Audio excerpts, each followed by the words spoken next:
So one day you show up to work. It's like any other day, and your manager stops you in the hallway and says, "Congratulations, you're the new safety manager." And you're thinking, "Wait a minute, what about my real job? What about my other job? Uh this seems kind of strange. Are you sure about this? I mean, I guess I'm happy about it, but it seems, am I the right person for this job?" Yeah, you're the right person. You're the perfect person. You're responsible, and we can trust you, and I know you'll do a good job at it. But I don't know where to start. Don't worry about it. You'll figure it out. Well, if that sounds like a crazy scenario, it kind of is.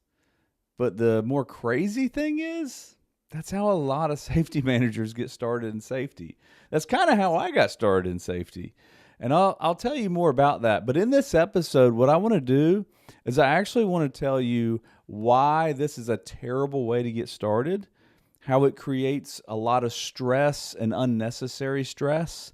And I'm going to show you the mistakes that a lot of new safety managers make. And many of these I made myself when I was a new safety manager. And then on top of that, I'm going to show you what I would do differently.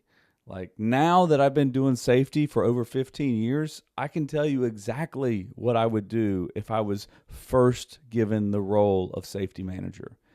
So stick around to the end, because in this episode, I'm going to show you a lot of helpful information. And at the end, I'm going to give you a roadmap that you need in order to be successful as a new safety manager. Let's jump in. Well, hey friend, my name is David Sawyer, and I'm a safety coach. I help new managers that are new to safety.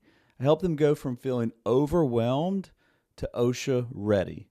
And the reason I do this is because this was me. I was a new safety manager that didn't know where to start, didn't know which way it was up, didn't know anything about safety, but I was given the responsibility because somebody said, "Hey, I think this kid is responsible, and I think he'll do a good job." And so I had the bare bones of a safety manager, but I had none of the knowledge. And so what I like to do is I've been doing this now for over 15 years, and I've learned a lot of things the hard way. And so what I want to do is I want to help you learn a lot quicker than I did, so you don't make the same mistakes I do. You see, when safety managers make mistakes, people get hurt, or it's a costly fine or lawsuit or problem. And I want to save you that headache, and I want to save you that stress. Now, one thing I've noticed is a lot of people watch these videos and they don't click subscribe. So let me tell you, this plug right now, you've heard it before. Please click subscribe. That way the channel will grow, and I'll be able to reach more managers that are frustrated and stressed out, and hopefully be able to give them a sense of relief that, hey, I'm not alone doing this. Because that's how I felt. I felt completely alone. You see, when I got started in safety, I didn't even know if I wanted to do it. It just was kind of handed to me, and I felt like, well, this is an opportunity that I probably shouldn't turn down, but I didn't know if I was a good fit for it. In this episode, I want to talk about what you can do to learn how to be a safety manager. Let me say that one more time. I want to teach you what you can learn to be a good safety manager. I'm not going to be talking about OSHA regulations. I'm not going to be talking about lockout, tagout, or emergency preparedness plans. In this episode, I really just want to dive into what it looks like to be a great safety manager and how you can learn to get there. Now, the best place to start, if you go to my website, helpwithosha.com, right there on the homepage, you can click and you can access a free OSHA audit checklist. This is the best way to prepare yourself and your company for an unexpected OSHA audit. I always tell new safety managers, start here. This is the place to start, because this checklist is more than just a PDF. It's actually access to an online video where I walk you through what you need to know to prepare your company for an OSHA audit. It's incredibly valuable, and it will give you a leg up in preparing your team, because it can't all be on your shoulders, and we'll get to that in a minute, but it can't all be on your shoulders. You need to build a team around you. That makes all the difference in the world. Now, the reality is most safety managers do not have a bachelor's degree in health and safety. They didn't go to school for it. They didn't go to college for it. They didn't plan for it. Like they weren't an 11-year-old kid dreaming of what they wanted to be when they grew up, and they said, hey, I know what I want to be. I want to be a safety manager. I've never met an 11-year-old kid that dreamed that. So it probably wasn't you either. You probably weren't doing that. If you were, this might be the wrong channel for you, because I know it wasn't me. I never in a million years thought I would be doing safety coaching. But the reason I do it is because I know how to make it less stressful. You see, if you're watching this, you want to be successful in your job. And you have the tools. You just don't know what to do yet. So new safety managers, they're usually responsible people before they're put in that role. And I'm saying managers kind of loosely.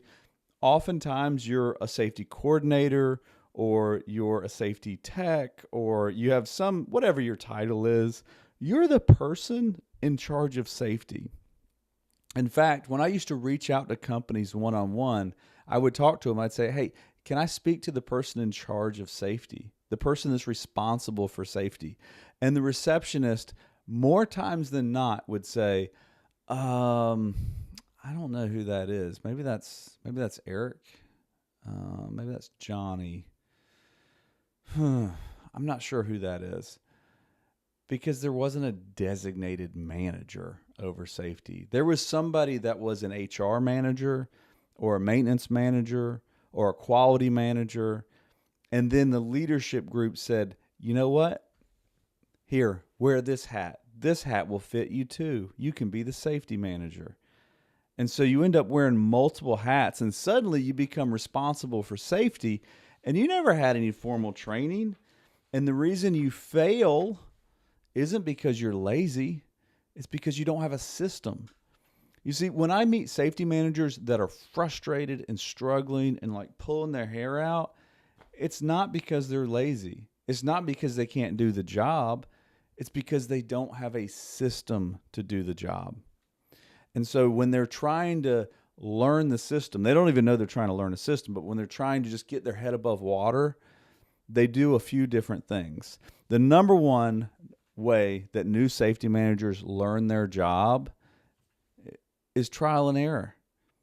I did a lot of this, and this is painful because people get hurt, the company gets sued, OSHA stacks up fines, because you don't know what you don't know. You don't know what you're doing. And so everything goes smooth until something happens, right? Safety is not a big deal, nobody's responsibility, nobody's thinking about it until an accident happens. And then they go, oh, have we done any training on this? Do we have a written program on this? Do we have a procedure on this? What's the SOP for this? That's when you go, we need somebody in charge of it. Until there's an accident, until OSHA shows up, until someone gets hurt, it's not a big deal. It's not needed.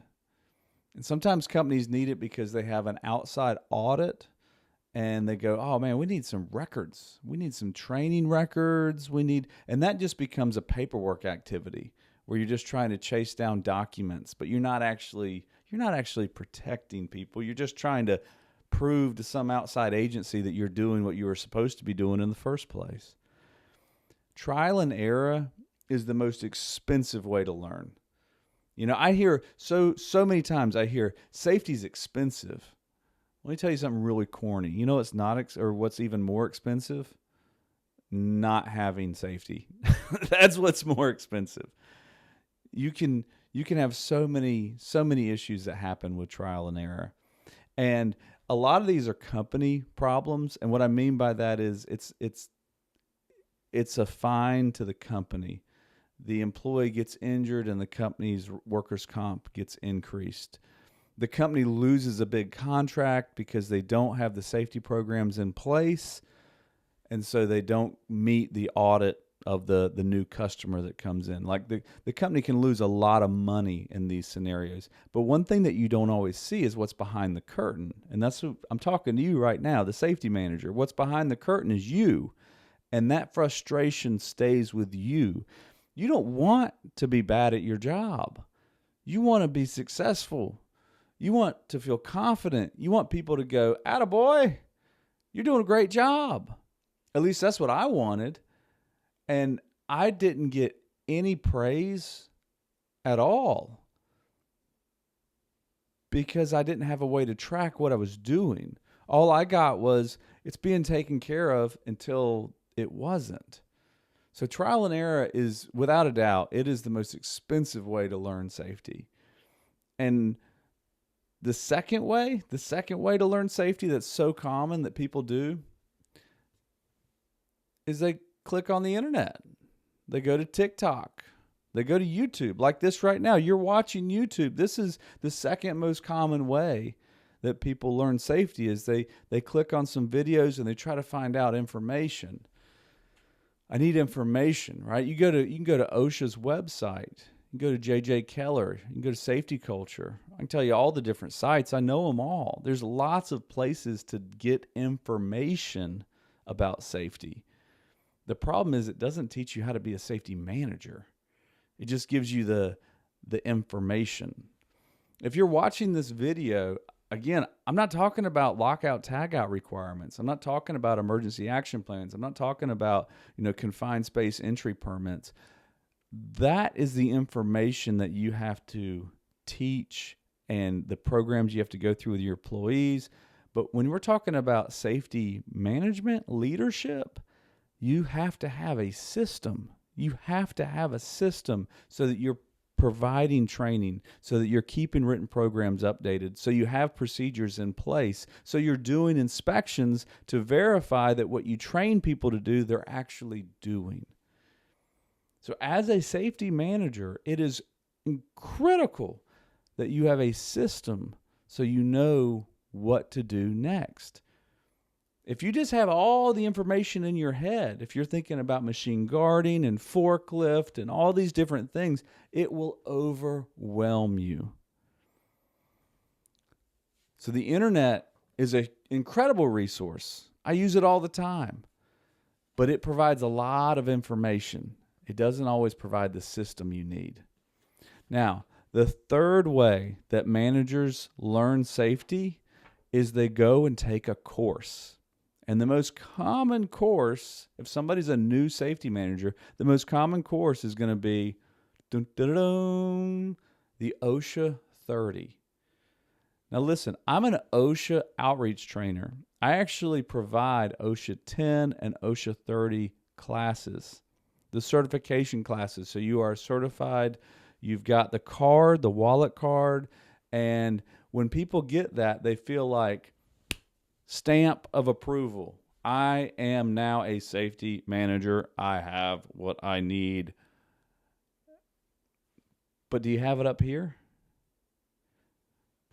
Or do you have it, you went to a class, you studied, you did 30 hours of safety training, you learned about OSHA, you learned about how to report a problem to OSHA, you learned a lot of valuable information, but you probably learned it like you were drinking from a fire hose and it was just kind of sprayed out to you. And then you go, how do I apply this? You get back. Like when I took my first OSHA 30, I was working for a company and they said, we will get you trained in OSHA. You will know safety. We will teach you this. Because I came in, I said, I don't know this stuff. And they said, that's okay. We'll teach you. And so they sent me to a training class at NC State. And when I went to NC State, it was a fantastic training. I was surrounded by other safety managers. It was a very good environment. In fact, I'd go so far as to say I think the environment of being surrounded by other safety managers that were new to the job was probably more beneficial than the actual instructor that was teaching me the information.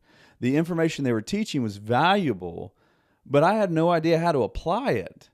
Like, I don't know how to do this at my facility, at my company, in my culture of my company, because every company has a different culture, and some companies value safety, and some companies just see it as a nuisance. And until you know how to apply it, it's just information. Again, OSHA 30, OSHA 10, these aren't bad, but they don't teach you a system. They don't teach you a system. Now, you know who teaches you a system? This is the fourth way. This is how I learned it. This is how I learned safety, was I had a mentor. Now, the word mentor has kind of gone away, and now we call it a coach. I am a safety coach. I'm not a consultant, right? I'm not going to come in and do the work for you. What I do is I coach you, I teach you, I mentor you, I teach the man to fish so that he can always catch a fish. That's my niche. That's what I love to do, because I love to say, look, I've done this the hard way. You don't have to. And when I was learning, I was shadowing another, I worked for a safety consulting company. It's kind of funny. It's kind of ironic, the fact that I knew nothing about safety, but they hired me as a kid, relatively fresh out of college. And they said, hey, this kid is teachable. He's trainable. He's responsible. We can teach him our system. And so I shadowed a safety professional for a couple years. And I watched him train. I watched him do accident investigations. I watched him do all sorts of written programs and procedures and training. And I learned a lot. I mean, it was an immense amount of knowledge. And it was funny because shadowing somebody, I would see him do something and I would think, okay, but that's just how we do it. And then fast forward about 5 or 6 years later, and I would do it the way I was taught to do it. And then somebody would be like, why do you do that? And I'd be like, oh, I don't really know. I just kind of was following what he was doing. And then I started to learn the brilliance and why he was doing what he was doing. And it just, the pieces, that the older I get, the more mature I get, the more I'm around other experienced business leaders, I see that communication is incredibly vital.